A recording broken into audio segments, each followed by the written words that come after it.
the Ghosts of Harrenhal. My name's Simon. And I'm Mackelly.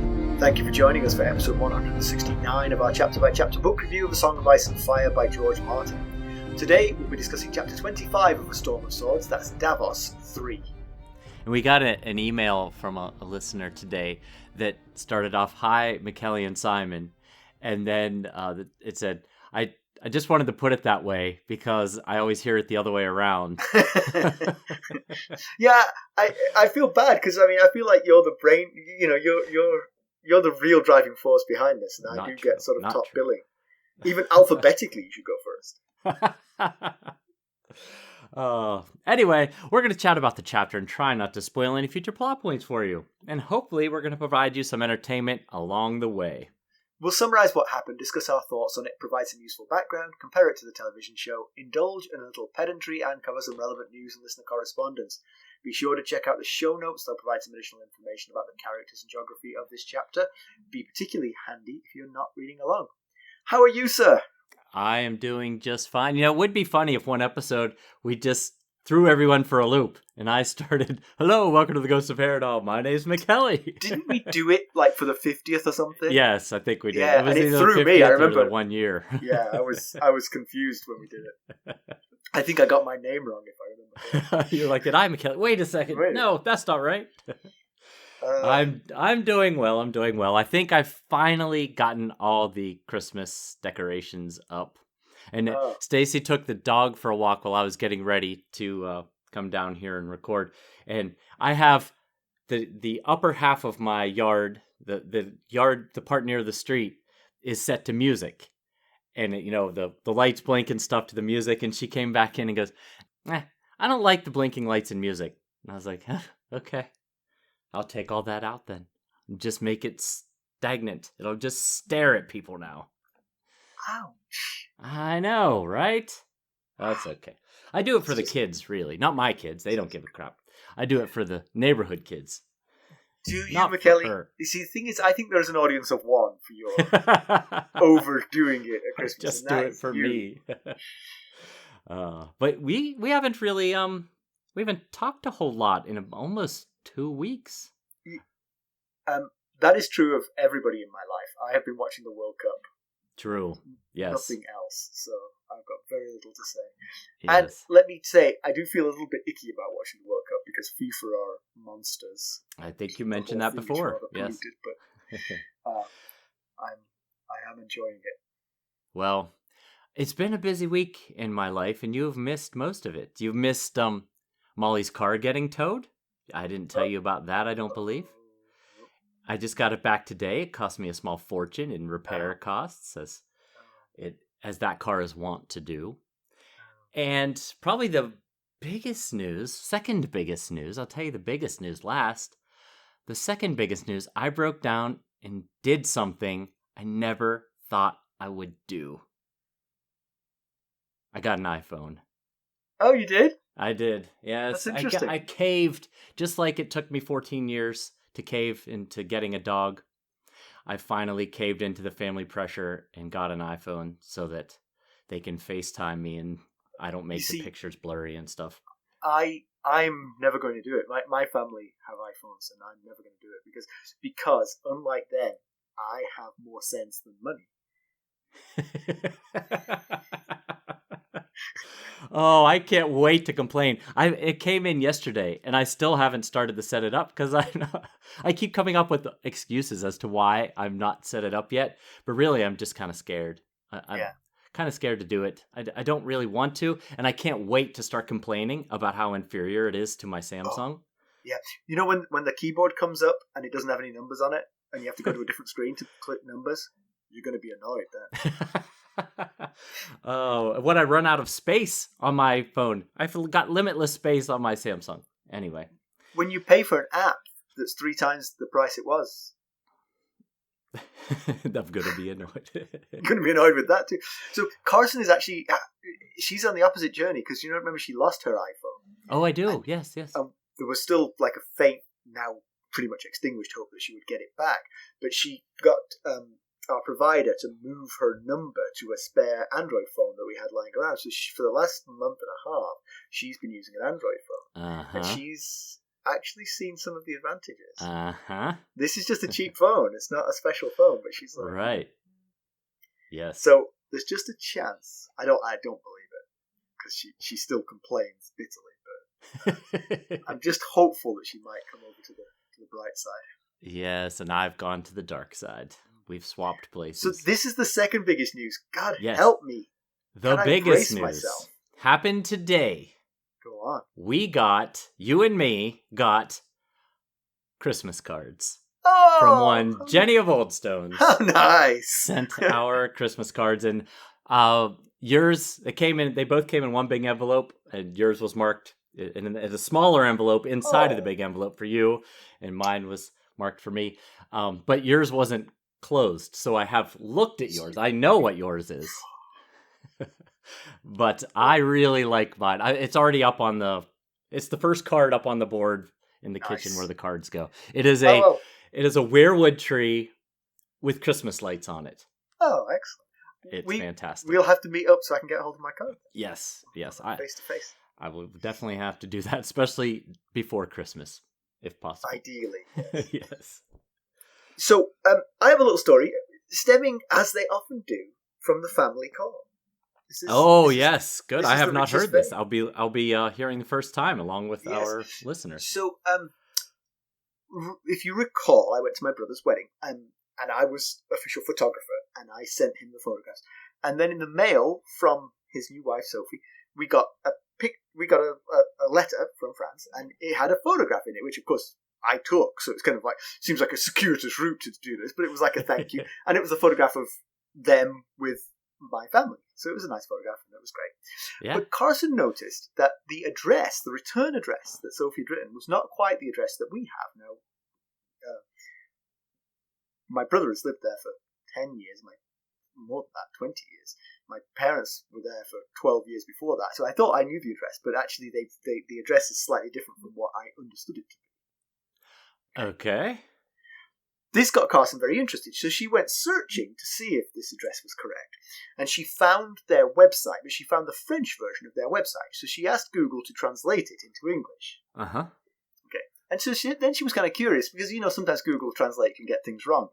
But she found a very interesting thing. As she went down the list of possible activities that you could do while staying at the farm, she saw horse riding, and she saw tennis, and she saw sin. Just the word sin. And she was like,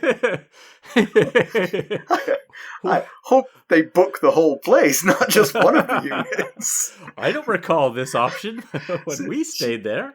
She brought this up to Rob, and we were all sort of like, riffing on this, and we thought it was very funny. And we were like, Rob, what is it? And he was like, I don't know. He said, I don't know what the French word for sin is. Because obviously it had come from a French word, which meant something else, probably. Right. So while we were all talking and sort of riffing on this, he went off and he said, it's fishing. The French word for sin and fishing are essentially the same word. Which is such a strange thing to have the same word for. It really is. Later on, he was telling me about this trial he's been having about setting up the joint bank account for the two of them. And he was saying that he had to bring in all kinds of paperwork, including their new marriage license. And I said, to prove you weren't living in fishing? I see what you did there. Because it's almost the same word. It's almost the same. So yes, we're delighted. We're delighted that the French website advertises sin as one of the things you can get up to. Well, you never know what happens behind locked doors, I guess. Well, this intro is almost running as long as the extended version of the sustainer cut that I made for the last which week, really 2 was weeks funny. ago. Yes, it was. I had to go crack into it to listen to it, and it was very funny. It was. I'd forgotten how funny it was. I'd forgotten how amused you were. I mean, for me, it didn't seem that unusual of a flub. The outtake part, yes. The outtake part. I left in the runaway car story. The runaway car. You loved that runaway car I did, story. yes, I did.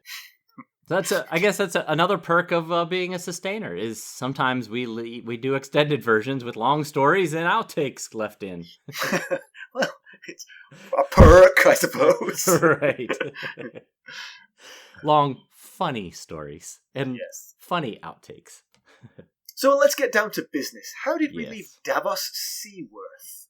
Last we saw of Davos, he'd caught a ride from his little island in Blackwater Bay on a Lyseni ship, on which he learned that King Stannis was still alive. He was taken to his friend Salador San, where Davos discovered that his son's fates.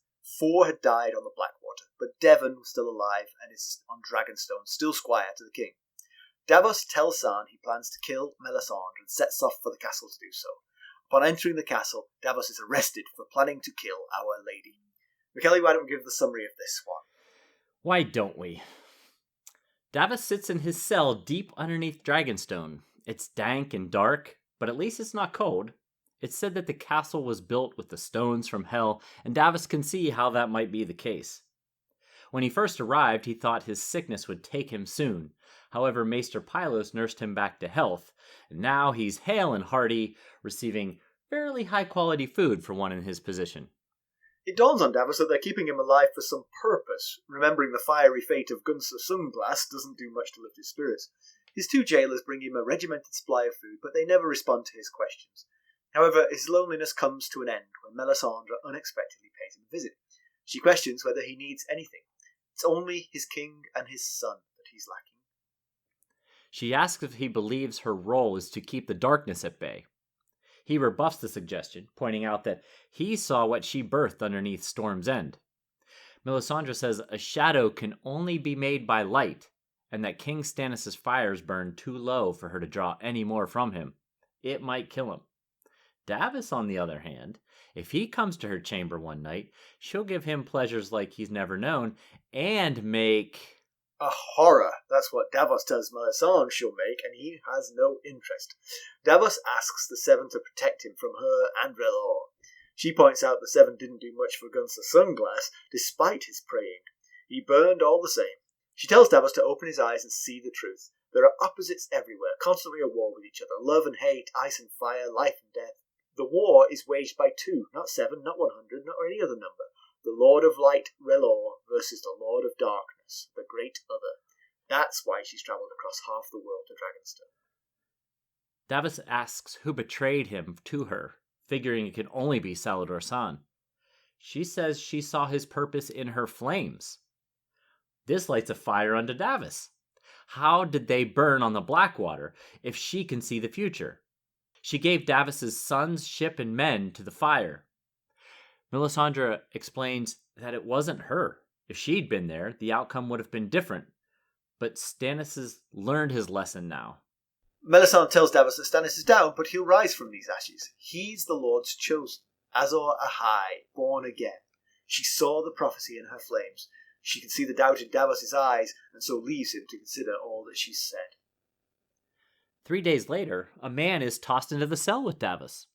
It's the Hand of the King, Alester Florent. He divulges the horrors of war he's faced thus far, having lost a chest of fancy clothes during the Battle of the Blackwater. Davos relates, mentioning that he lost 4 of his sons.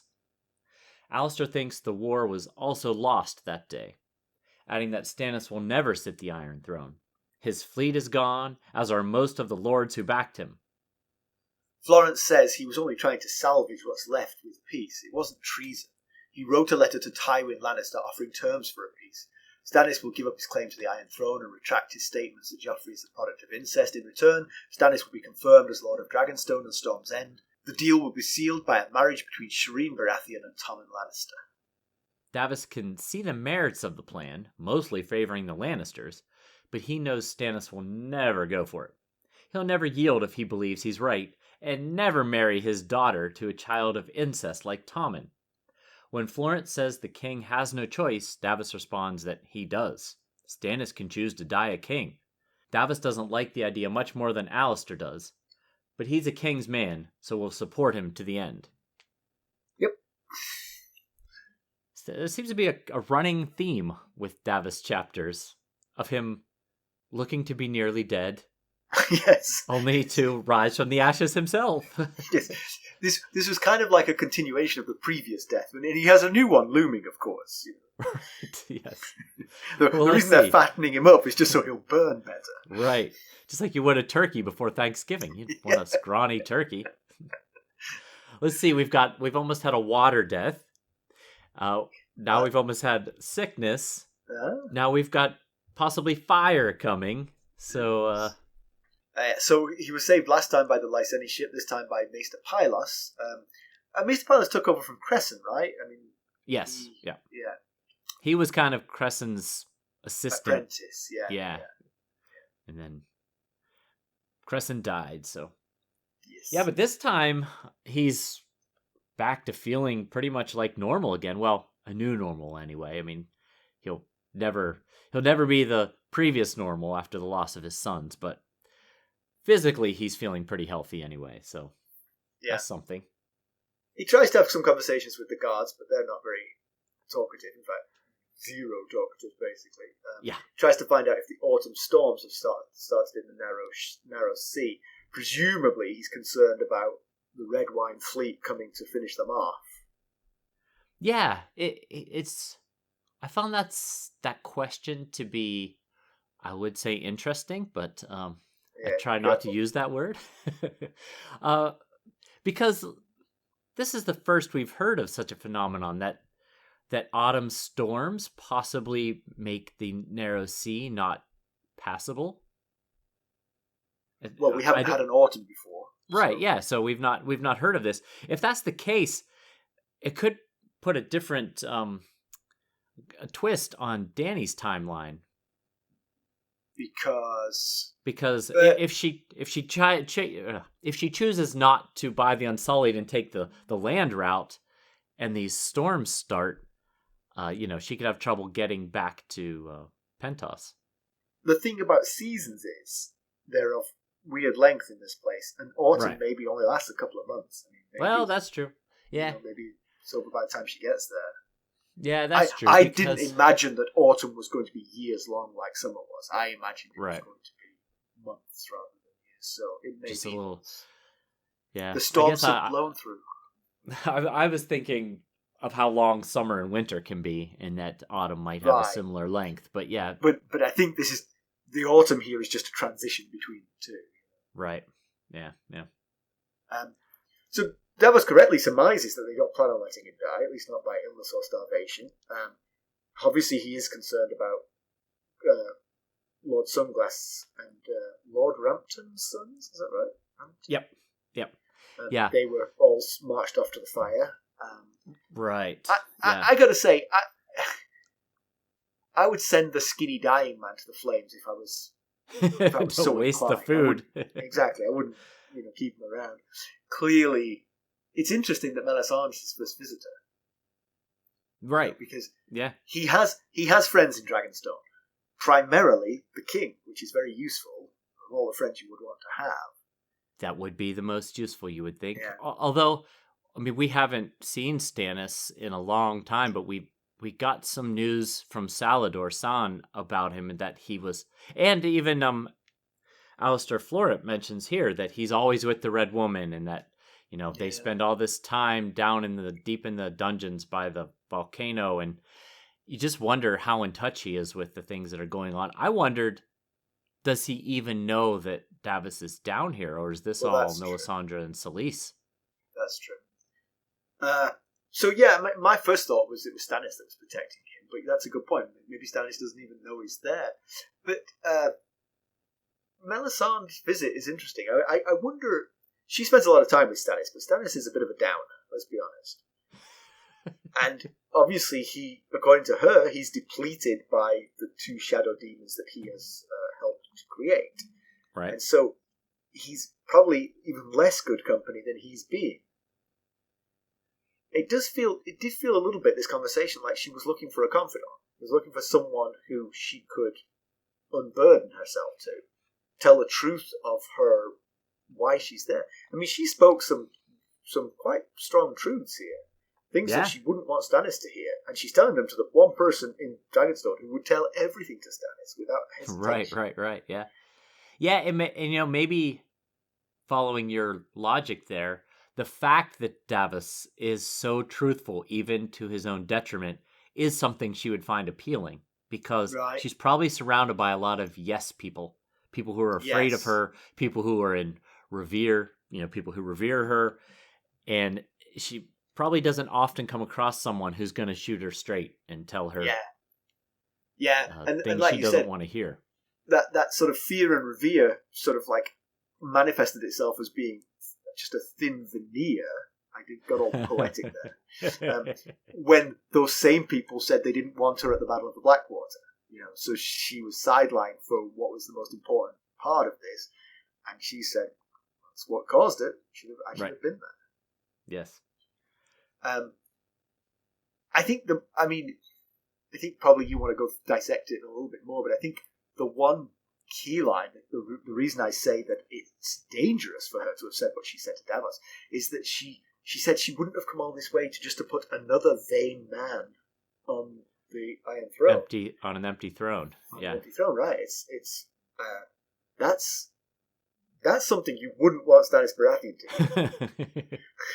Unless you're implying that because the reason she was saying it is because that Stannis is not your average guy. He is Azor Ahai reborn. So maybe she's saying, I wouldn't have just come put any old random vain guy on a throne. I hear what you're saying. I took it more to mean that my being here and helping Stannis is just the tip of the iceberg of why I'm here. The real reason I'm here is for the war. I agree. And then yes.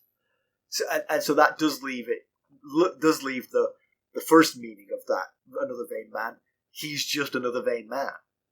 But I think with her there to guide him, she expects him to become Azor Ahai. Okay. So he is still in transition to be the man she needs him to be to lead the light against the darkness, I guess is kind of what you're... But also, I mean, that he's a means to an end for her. I mean, it's a little bit confused because obviously if he's Azor Ahai, then she's what's the point of her? I mean, Azor Ahai is the one who's going to have, he's fabled, has powers that would make hers seem trivial. Right. He's got Lightbringer, the sword. Right. So you've got that. Then why do you need her? Right. Is she necessary to make? That's the question. Is she necessary to make it happen? To make the? She must think she is. It's the old Macbeth thing, sort of like the prophecy drives the narrative. It isn't just a prediction of what's to come. It's knowing the prophecy, you then act on the prophecy. Yep. Yeah. So Melisandre compares herself to the torch. There's only one torch down here in this dungeon. And at first when she arrives, she threatens to put it out. And Davos says, no, please don't do that. And she says, oh, now you love the light. But then she compares herself to the torch and says that we're both tools of R'hllor made for the single purpose of keeping darkness at bay. And, I took it to imply that she's trying to explain that, like fire, she can protect, provide life, and keep things safe. But on the flip side, she could also destroy and kill, like fire can do. Which, later on, when she talks about the War of Opposites, that kind of goes against her idea of the war, of fire and ice and darkness and light, and everything is literally black and white. Like there's not a lot of gray. No, explain what you mean. Why does that go against it? Because fire can do. Because you're saying fire could be used for good or ill, but she's saying yes, I see what you mean. Yeah. She's making it seem like everything is either for good or for evil. But fire is a great example, and she's talking about being like this torch, a tool of R'hllor that could be both good and evil, or good and bad. It depends on the hands it's in, I guess. Yeah. Again, I'm constantly dismayed and puzzled by their use of burning people alive, because so now you've got an alternative understanding of Melisandre. She's not just some priestess of R'hllor, who sort of like tied herself to a guy she fancied in the hope that that would bring her power and influence in Westeros. She is, in fact, someone who's here on a noble quest to save the world from the Great Other. Yes. Is the way to engender love and affection for your side to burn people who slightly disagree with you, who clearly aren't working for the Great Other, but they just don't 100% agree with you straight off the bat? I had it the feels same like thought. That's not great PR. Not great PR right there. I agree. I had the same thought that she kind of sees herself as a religious warrior, waving the banner for good and light and life, and trying to wake basically like human zombies who are more worried about consuming and defeating each other than facing the true fight, which is of the two between R'hllor and the Great Other. But then, she's burned multiple people alive, so that good in life really only goes so far. Yeah, but it feels like she's in control of that. Right. She could just say, let's stop doing that. It's not helping the cause. If she could. She doesn't seem to be doing that, but no. You're right, she could. Of course, Davos is a completely straight shooter, and several times he's got an opportunity to lie to Melisandre, and he fails to do so because he tells her the truth. She asks him, after she talks about the torch, she asks him if he believes, and he says no. Right. Yeah. And then she goes through this thing about, his heart being full of light or full of darkness. And he says, my heart's full of doubt. Right. When, and she says she would have known whether he was lying or not. But, man, he does not pull punches. That's for sure. I mean, I think literally she had her hand on his heart when he said that, as if she was going to yank it out if he lied. Right. Davos just knows the right thing to say, thankfully. But, I guess he just says what's in his heart, really. I mean, his heart's full of doubt, so he said it. She does reveal that she does need some kind of contribution from a man to make the Shadow Baby. We're guessing it's what you might expect that contribution to be. Based on her saying to him that she describes giving him pleasure such as he's never known. Yeah, although she doesn't literally say that would make another baby, because he interrupts her. Yes, she says it would make, and he says a horror. Yeah, but she might have been about to finish that sentence with, you happy, I wondered if that was a legit offer or possibly some kind of temptation test. Yeah. I also wonder, I mean, what's the temptation? He's alone in a dungeon and a beautiful woman offers herself to you. It's possible he might succumb to that. What kind of test is that? What are you testing? I guess to see how true his convictions really are. To see whether she can fully trust his convictions or if he would waver at the first sign of temptation. I think at this point he's proven it, but... Yeah. I also think that this goes to the fact that she might be lonely. With Stannis sort of like in a funk. Right. Selyse being the kind of overly zealous convert that would even make the converter blanch a little bit at what they've done. Right. And then the Florents clearly, fearing her more than liking her. She probably is kind of personally lonely. And so maybe could be. This whole conversation, it just feels like I'm trying to make friends with you. That is. I mean, just I on some never levels. thought about it that way, but as you mention it, I can see your points about it. Yeah. But one thing, but also, let me just say, I don't think she's offering herself to him just for companionship. There's an ulterior motive. But right. I did also think that the Shadow Demon had to come from more than just sex. I thought it had to be like perhaps sex with a king or sex with a king for a purpose. I thought he had to have some intent in that. Sure. Yeah. But maybe not. Maybe she can just spawn them whenever she feels like. Any old sap will do, I guess. Right, exactly. And given that she's very attractive, she should be able to have 3 a night, popping up all over the place. Well, she does give her pitch for believing in R'hllor over the 7. I'm already convinced on this one. I tell you what, in this chapter, and I mean we've talked about it a lot, but in this chapter, it's very prevalent that Martin. It feels like he deliberately gives examples of how, I don't know, useless the right word for the seven. Like they don't ever do anything. She points out that the seven did nothing for Gunther Sunglass, who was an incredibly pious man. His sigil is seven-pointed stars, and he prayed 3 times a day. And yet, as she says, when R'hllor reached out and touched him with the flames, he burned screaming. Can I just leap to the defense of the seven here? There is a possibility here, of course, that there is no such thing as an interventionist god. That there is no god that intervenes anywhere. It just so happens that those who follow R'hllor also happen to have magic at their disposal because they come from Essos and they have some kind of... Yeah. Over there, magic is more prevalent, it seems. And so that's possibly an interpretation that R'hllor isn't actually stronger than the seven. He's exactly as aloof as the seven.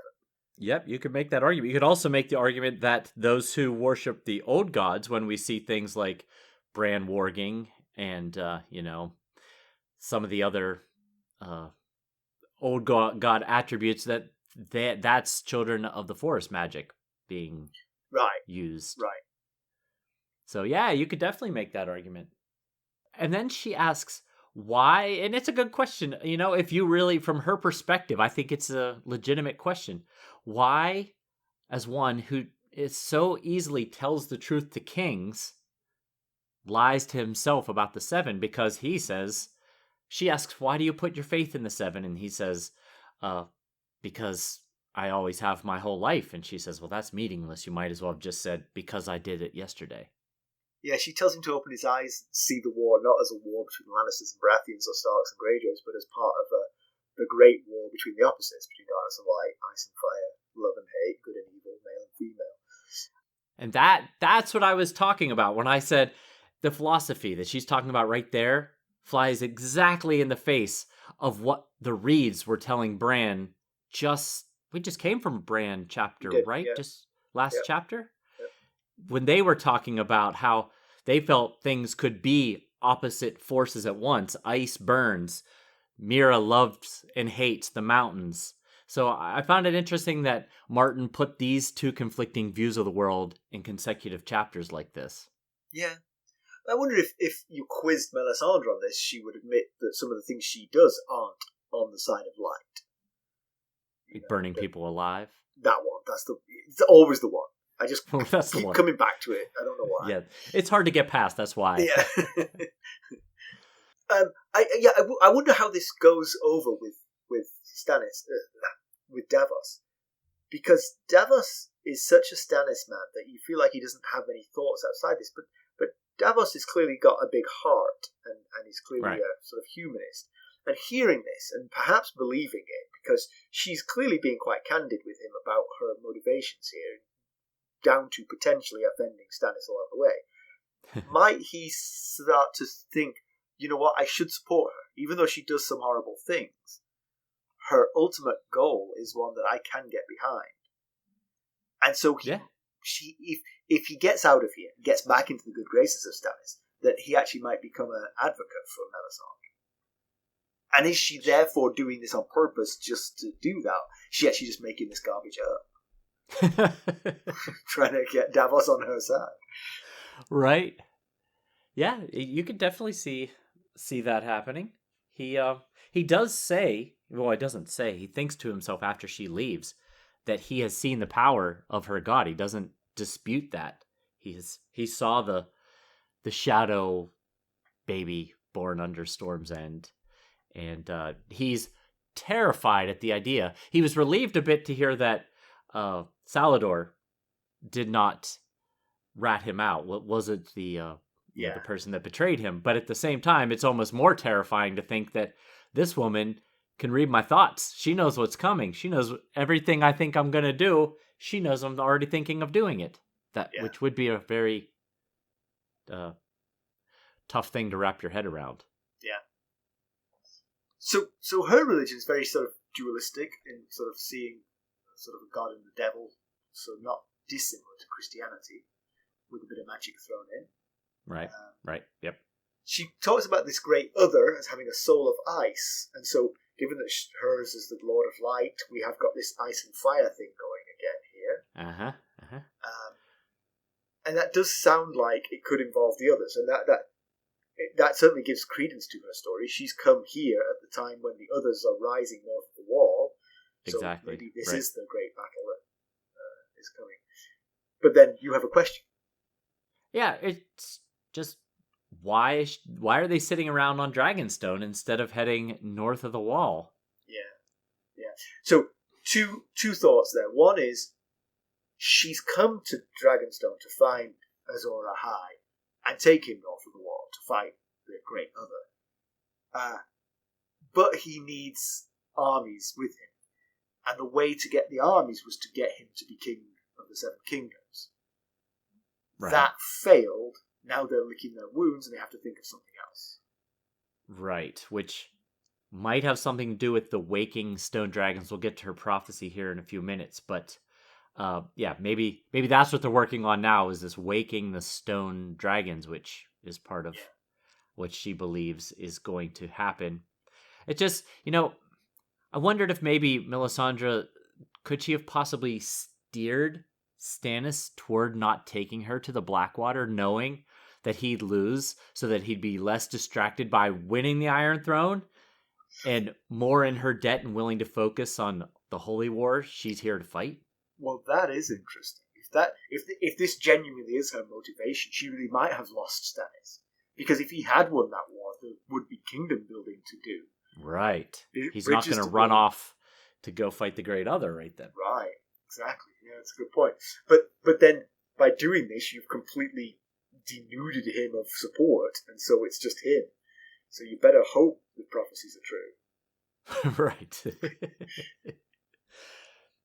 She mentions that she wasn't at the Blackwater because Stannis was surrounded by non-believers, and that his pride was stronger than his faith. And as a quick reminder, Stannis' advisors convinced him that he had the overwhelming force and didn't need her help. And plus, if he had won the throne with her help, it would make him look weak, like he could only win because of her. So that's why he sent her packing back to Dragonstone and went to take King's Landing on his own. And it did not work out well at all.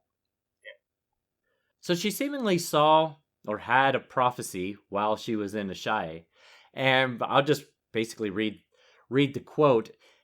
"He is Lord's chosen, the warrior of fire. I have seen him leading the fight against the dark. I have seen it in the flames. When the red star bleeds and the darkness gathers, Azor Ahai shall be born again amidst smoke and salt to wake dragons out of stone. The bleeding star has come and gone, and Dragonstone is the place of smoke and salt. Stannis Baratheon is Azor Ahai reborn." Yep, and some of that rings true. Obviously, the bleeding star would be the comet that blazed across the sky and then was immediately forgotten by everybody. The darkness gathering is obviously the coming winter, possibly another long night. The prophecy certainly seems to lead you to Dragonstone. Smoke and salt, dragons, carved dragons, it's all true. She made the trek and found Stannis and assumed he must be Azor Ahai. I wonder, though, there are other dragons that have come out of stone in this world just recently. Yeah. The petrified dragon's eggs that became Dany's dragons. Yeah, would have saved her a lot of travel. Yeah. I mean, and so... do you know where Daenerys Targaryen was born?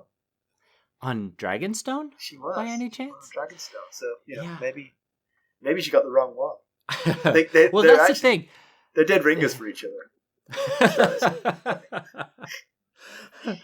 Their haircuts were similar when she came out of the pyre. I mean, clearly, I read the prophecy closely, and she clearly says she saw Stannis leading the fight against the darkness. But I wonder how truthful she's being here, because yes, Stannis being on Dragonstone certainly fits the prophecy. But, like you said, there's another option to consider. Dany woke stone dragon eggs from smoke in Drogon's pyre, in Drogo's pyre, which, of course, there was fire there in the pyre, but no salt necessarily. But it also, that happened when the comet first came into view. That was how the book of Game of Thrones ended, was the pyre, the dragons being born, and then the comet in the sky. So, yeah, like you said, Dany was born on Dragonstone. But the prophecy says, when the red star bleeds, Azor Ahai will be born again amid smoke and salt. So, I have seen some arguments that is in reference to Dany being reborn in the flames as the unburnt. Yeah. And I've seen others suggest that make the case that the salt that's referred to with the smoke and salt is referring to Dany's tears over her loss of Drogo and Rhaego. So, yeah, but I mean, literally, the words are Azor Ahai shall be born again amidst smoke and salt to wake dragons out of stone. I mean, that is a succinct summary of Daenerys Targaryen's life. Yes, minus the salt, it's pretty much. But I mean, Dragonstone is salty, you know. Oh yeah, her being born there. Yes, her being born, because it says Azor Ahai shall be born again amidst smoke and salt. So that's, to me, is somebody born on Dragonstone shall be born to bring dragons back from stone, and that feels like four square. That's Dany, not Stannis. Yeah, you certainly make the argument for it, no doubt. Well, that's where I am. I am with you. And it's worth noting that during a small council meeting, when reviewing that letter from Stannis about the Lannister incest that he spread all over the place, it was, I think, Tyrion 3 of A Clash of Kings, Littlefinger mentions that Varys reported years ago that Selyse had taken up with a red priest, which turns out to be a priestess. But so it seems like Melisandre had this prophecy about the Red Comet quite years before the Red Comet showed up. Right. So she might be onto something about the prophecy. She just might have gotten a few of the details wrong. Yeah. So you mentioned that she saw Davos' purpose in the flames, and that's kind of a relief to Davos because he was afraid that Salador had betrayed him. But Davos did think that maybe Salador had done it to save Davos' life rather than just to betray him. Yeah. Also, given this ability to see the future, Davos sort of like wonders how she could have let the Blackwater disaster happen to Stannis. Yeah, right. But like it's. I like your idea. I like your idea of, well, now he's going to come back to me and know what I'm the most important thing and do what I say from now on. Yes, she is now. He's lost his fleet, so his physical weapons have been diminished. Yeah, to almost to nothing. All he has left is to rely on her. But that line about Sala comes up twice here. We discover that he is some way possibly involved in both Davos and Alester Florent being imprisoned here as traitors. Davos thinks that it must have been Salador Saan who sold him out, who betrayed him to Melisandre, and she says, no, it wasn't. I saw it in the flames. And then Alester Florent says that Salador Saan told him he had a man that could get a letter to Tywin Lannister. So I'm just wondering if possibly could he... Her flames are actually Salador just being... Yes, exactly. Okay, I get you. Maybe it's all smoke and mirrors. Yeah. Or smoke and salt. Salt? Yeah. Yes. so Alester Florent is dragged to the dungeon by his own brother, Axel. Never a good sign for a faltering insurgency when the families are made to choose between their loyalty to the insurgency and their families. Right. It is not. And he says, Alistair says to Axel, for the love you bear me, please don't do this. And he was referring to brotherly love there. Yes. And apparently it wasn't strong enough because he tossed him in that cell. Yes. Well, what he did is pretty much anathema to Stannis Baratheon, so you might want to distance yourself from him, even if he is your brother. That is true. And Alester is Lord of Brightwater Keep, just so we know who we're talking about here. Yeah. And he was newly converted and very devout, pompous about Relor. He was in Stannis' party when he was parleying with courtly Penrose at Storm's End, and fittingly, Penrose called him a turncloak right there and then. So he's true to form. He's done it again. But not according to him, though. Not according to Alester. Yes, he maintains that he's loyal. He stuck with Stannis when many others have abandoned him. He has got a point. He does, absolutely. Yeah. And even his peace negotiation, according to Davos, is very Lannister friendly. But I don't think so. Given where Stannis is now, any peace negotiation that leads Stannis Baratheon in one piece is a success for Stannis, because anything other than his complete destruction is a win. The Lannisters are in complete ascendancy here. Yes, there's only the autumn storms are going to save him. Right, and that would just delay it for a while. Right, exactly. Yeah, and him sticking with Stannis after the Battle of Blackwater was quite a gamble, because Brightwater Keep is not far from Highgarden. So, a lot of the other Stormlords and Reach Lords surrendered and bent the knee to Joffrey, and he didn't. We've said this before, that there's a sort of undercurrent of all this, which is the Florents wanting to get the Reach back, right? We have discussed that. Basically trying to they'll choose a side that isn't the Tyrells in the hope that they'll win and they'll become the ascendant house in the Reach again, as they used to be before Egon, I think. Right. Yeah. Well, yeah, they were much higher, much loftier in status than the Tyrells back then. But he speaks his truth on the day of the war. He says the war was lost that day. Stannis is never going to sit the Iron Throne. The fleet was destroyed, and most of the houses have gone to the Lannisters. And you could certainly make an argument for that line of thinking. Oh yeah. Yeah, I mean, to anyone who isn't Davos, that's the simple truth of the matter. Right. Stannis cannot win from where he currently stands. It's just not possible. And then Davos thinks that Alester is a defeated man, and then he remembers Melisandre saying something about embers in ashes igniting great blazes, and he thinks, yes, I see why he's here, because he's given up, and Melisandre is not ready to throw in the towel yet, and Alistair's plans mess with her plans. So, and he did it without permission, which he would not gotten permission for in the first place. But I mean, just to summarize what his peace proposal was, it was Stannis bending the knee, apologizing for the slander around the incest, but he would retain Dragonstone and Storm's End. The Florents would retain Brightwater Keep, and then to seal all this, Shireen would marry Tommen. I don't see how that's a win for the Lannisters. I really don't. The Lannisters would not draw it up like that. he would not certainly wouldn't get both castles. Right.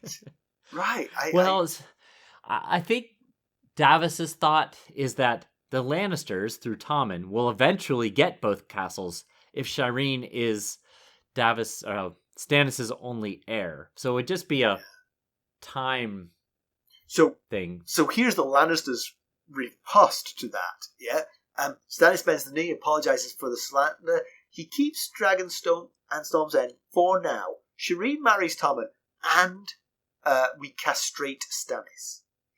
So he can't have any more heirs. That's it. Simple as that. Simple as that. The Florence Brightwater on the dotted line. No, I'm not giving you that one. You take that up with the Tyrells, Yeah, I found it a little bit surprising that Alester said that his son, whose name is tough to pronounce, it's like it's Alekyne. Alekyne? I'm not sure. Yeah, is safe in Brightwater Keep. But then later he says that he'll pledge his fealty to Joff for the return of Brightwater Keep and its lands and incomes. So he's aware that it's become a spoil of war. So he might want to take up that that his son is safe. Might want to run that by Garland Tyrell, who's the new Lord of Brightwater Keep. I will say, though, I think his intent was good. I mean, you're right. I can see why Melisandre might see him as like, we're not giving up, you have. But his intent was good. I would think you could strip him of his Hand of the King without imprisoning him and burning him for this crime. Because this crime is... I mean, yes, as Hand of the King, you really ought to run that kind of thing by the king. But the king's very unapproachable at the moment.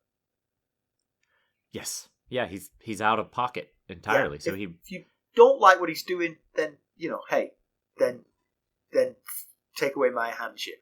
But don't burn him.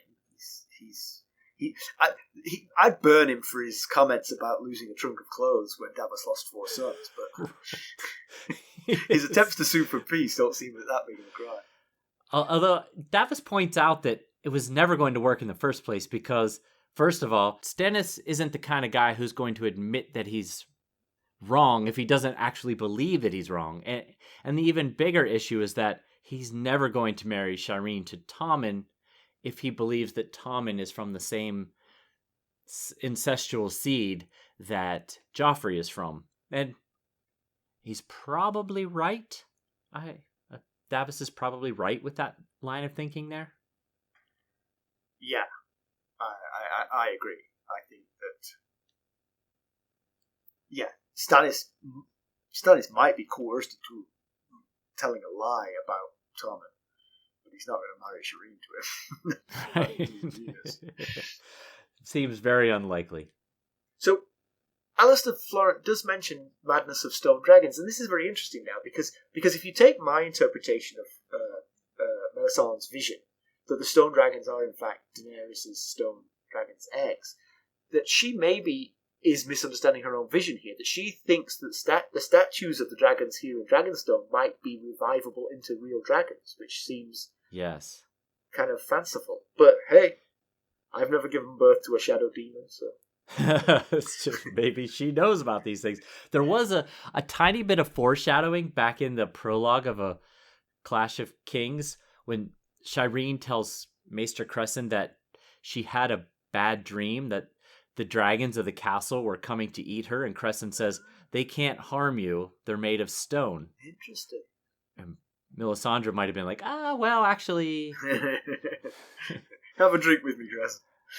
Yes. And then Alester says, did we learn... He's speaking about the madness of the stone dragons, and he said, did we learn nothing from Aerion Brightflame, from Summerhall, from the Alchemist, from the 9 mages? I might have gotten those out of order. I just kind of threw them... I know those were the 4 he mentioned. I'm not sure I got the order right. But and most of those, we know what he's referring to. We know who Aerion Brightflame is. He was the Targaryen prince who drank wildfire thinking he was going to turn into a dragon. By doing so, it was Aegon the Fifth's older brother. And then Summerhall, we've actually talked about Summerhall fairly recently. That was where the tragedy occurred, where it was rumored that Aegon the Fifth, tried to use wildfire to hatch eggs, and it turned out, to burn down the castle, and it was caused his death and the death of his heir, Prince Duncan. And then he mentions the alchemists. Now, there's no direct connection that I could find to birthing dragons themselves. Of course, they've been rumored to have been involved at the tragedy at Summerhall. But they did make those fake dragons for Aegon the Fourth that turned out disastrously and burned down a bunch of I think it was the Kingswood they burned down. But then I got excited. I thought I had a really great background. I was like, the 9 mages. Ooh, what are the 9 mages? I don't know about them. And you still could find nothing. I know, I could find nothing. I could up tell. 0. Well, you know me well. What background do you have for us, Mackelly? So it was a little tough this chapter to find something that we either hadn't already talked about or that there was enough information to go on. So one of the things that Alester mentions is that Montford Valerian died on the Blackwater. And it came up when he mentions the fate of the Lords of the Gullet, and who are all those houses are bannermen to the Lord of Dragonstone. So they're all naturally Stannis's bannermen. Although, just in passing, I mean, that's kind of temporary, right? Because, I mean, for a long time they would have been bannermen to Targaryens, really. Right, so, yes. It's not like they're from the Stormlands, I mean, where right. the Baratheon connection would be strong. This is a much weaker connection. Okay, carry on, sorry. Yes. And actually, Alester mentions that most of the Stormlords had gone over to the Lannisters as well. So just as an aside. Hey, if you live on the mainland with the Lannisters, you might want to do what they say. Well, so speaking of Montford Valerian, anyone who's watched even 10 minutes of House of the Dragon is now quite familiar with House Valerian, as they are heavily featured in the show. The reason is that the Targaryens and the Valerians were once extremely closely linked. It's primarily because both houses' ancestry can be traced back to Old Valyria. In fact, it's said that the Valerians arrived on Driftmark before the Targaryens made their cozy little castle on Dragonstone. Well, it is warm. It is warm. Marriages between the two houses were very prevalent throughout the centuries. In fact, Aegon the Conqueror's mother, Valena, was a Valerian, although she was also half a Targaryen on her mother's side. That's how closely these houses are linked. The house's seat, House Valerian seat, is Castle Driftmark, and their sigil is a silver seahorse on sea green, and their words are believed to be the old, the true, the brave. Very nice. So, of course, on the House of the Dragon TV show, they changed the seahorse. It is not an actual seahorse. It is a horse with I think a fish tail or something along those lines, if I'm remembering Wouldn't correctly. that make it a seahorse? Isn't that what a seahorse is? It would make it... They took it... Maybe they took it a little too literally, the art literally, director. What is a seahorse if not a thing that looks like it's got a horse's head and a fish's tail? That's what they did. I'm not joking, Mackelly. I think you've misunderstood what a seahorse is. I'm not joking. Seahorse, Valerian. I'm looking this up. I'm going to prove you. Oh, I see. Because it's got front hooves. That's the difference. It's got a front horse hooves with back legs of a fish, right? I'm not looking at it. You are. Yes, so. A real seahorse doesn't have front legs. Doesn't have and big metal clanky things on the end of its feet. It doesn't have feet. Oops. This is a horse with a fish. But I get it now. I get it. I see the difference.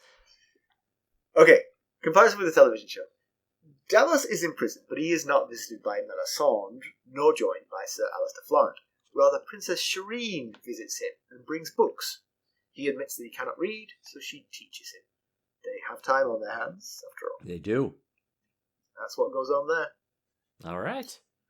Pedantry Corner, I don't have anything particularly specific, but I did think Melisandre was particularly forthcoming. Now, I will admit, having talked to you, that I see a way of interpreting her words as not being treasonous towards Stannis. But if I was just passing by, I'd be like, wow. Wait, what did you say? Yeah, exactly. Well, I wouldn't, because she's Melisandre. I'd be like, okay, right, you say whatever you want. I'm terrified of you. That's the only one. And yeah, I at first thought, how could she have seen the comment, had this prophecy, and then made it from Asshai all the way to Dragonstone in enough time? And then I realized, oh wait, no, she saw that prophecy years ago. The comet was part of her prophecy. And when she saw the comet, she was like, my prophecy is coming true. Right, yes. So it wasn't a, hey, there's the comet. Uh-oh, I better get to Dragonstone really fast. Right. News and notes. News and notes. So Elden Ring, the video game that George Martin worked on the narrative design and world building for, cleaned up at the 40th Golden Joystick Awards ceremony recently. The game won 5 of their 6 nominations, including the top honor, Ultimate Game of the Year. And game director Hidetaka Miyazaki, or something along those lines. That was perfect. Okay, good. Japanese is easy because it's like Spanish. It's always the same sounds. So it's Hidetaka Miyazaki. Okay.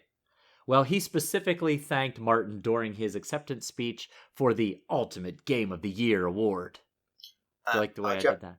Our Japanese listeners are welcome to tell me how wrong I was. Become a sustainer. Become a Knight of the Realm or a Lord Paramount. You get it all. There's lots of fun content on there, including last week not a spoiler, an outtake, which was, I think it was the funniest, maybe the funniest outtake we've ever had. At least, I think you laughed the hardest at the outtake. You were out of control laughing. Usually when I'm laughing that hard, it's something that we can't keep. Yeah. So it was good to be able to keep that in, and the car out of control story as well was also left in. It's weird that it's weird how many stories we've told, and yet there are still ones that we hide. Become a sustainer. Become a Knight of the Realm or a Lord Paramount. Yeah, and during our sustainer calls, we tell some of those stories that we cannot tell. Stuff that can't be told. Not on a PG podcast, that's for sure. No. And also, as I've been mentioning, please view our YouTube content and subscribe to our YouTube channel. That'd be very helpful to us. We would very much appreciate it. And one final thing I want to mention is, as of yesterday, we were the top rated, as far as the amount of ratings, A Song of Ice and Fire podcast on Spotify that I could find. I have them all of our sibling shows listed, and we passed what had been first place. We have now taken the top spot, and just a little icing on the cake, we are 5.0, second place is 4.8, and so on and so forth. So not only are we the highest rated 5.0 show, we are the highest rated altogether. Most ratings, I should say. Most ratings. And one final thing. This week, the Spotify Wrapped statistics have been coming out to everybody. If you're a Spotify member, you get this thing where they tell you like how many minutes you've listened to this show and your top 5 and stuff. And I have been loving seeing everyone posting with us. A lot of them were the top podcast, and some of them the amount of minutes that they have listened to us for has been criminal. Quite. It is fantastic. I've been really enjoying it. And is that on the Discord server? You're seeing that? I'm seeing it on the Discord server, but also people have been sending it to our Instagram inbox or sharing it on their stories, and I've been posting it to our Instagram stories. So awesome. If you want to do that, I'd be happy to post it to our story. Awesome. All right, let's conclude. So Davos is alive, and that tends to be the conclusion of Davos chapters because he's been hanging on for dear life. He's being cared for. He is, yeah. Maybe like a turkey before Thanksgiving. It's hard to tell. But hopefully his fate is not going to be that of Lord Sunglass. Melisandre seems to be confiding in him rather candidly, rather self-servingly. Right, it's hard to tell exactly what. Yeah. But there's definitely verisimilitude to her story. There's definitely. I like that word. Oh, it's one of my absolute favourites. I think that's the third time I've said it in the history of the podcast. I do say that word. It means the appearance of truthfulness. Right. Yeah. That word is, by that count, it should be right up there with the word interesting. Interesting. And good point. I don't know. The characters, several of the characters don't have verisimilitude. That's the problem. So right. This particular story does have it because she's definitely revealing truths about her past. Is she glossing things over to make herself more appealing to Davos? Yeah, almost certainly. But and I really like your idea that she intentionally allowed all this to happen to gain more control over Stannis, so that she can fulfill what she sees as his prophetic endgame, which is to defeat the Great Other North War. Right. That's the big battle she's worried about, not necessarily the battle on the Blackwater. Yeah. And I've been wondering this whole chapter whether Stannis knows Davos is down here. Is this all Melisandre and Selyse, or is he in on it? It's TV really show unclear. Stannis could just talk to Shireen, but at dinner. Mention it at dinner. Book Stannis would have to rely on Melisandre, and I don't think she's sharing this particular piece of information. She put Davos there. She's keeping him there as long as she wants. So if that's the case, then Stannis very well might not know that he's even down there. It's something to think about. Yeah. Well, we have hopes for Davos. We're more concerned for Alester Florent. I think he's headed for the flames. You don't betray Stannis with notions such as common sense, peace, forgiveness, and expect to walk away in one piece, because that's not Stannis. But I also like your interpretation that it's more to do with him having given up and not being one of the glowing embers from which a flame could come back. Right. I like that. Yeah. And it seems, based on how this chapter ended, that Davos knows the king much better than his hand seemed to know him, which is kind of the downside when you appoint someone a hand that you just... I mean, he hasn't seen Alester Florent in quite a while, possibly since his marriage to Selyse. Right. So, winter weather warning, we're off to visit Jon next week, where he's forced to part with a loved one. Which, for some reason, it sounds like he's going to lose a finger or something to frostbite. It's a Davos carryover. That's what You've got Davos on the brain. So, there's 3 ways that you could help us. You could leave us a review. You could buy some merchandise just in time for the holidays at ghostsofharrenhal.threadless.com, or you could buy us a cup of Arbor Gold at pioneercoffee.com/ghostsharrenhal. Become a sustainer at the Lord Paramount or Knight of the Realm level at a discount for the rest of the year. That's right. And as always, of course, you can reach us at ghost.harrenhal@gmail.com, but you can also go out and follow us on Twitter at ghostharrenhal. We are on Facebook, Instagram, Discord, and YouTube. Thanks for listening. Thanks. Bye. Bye.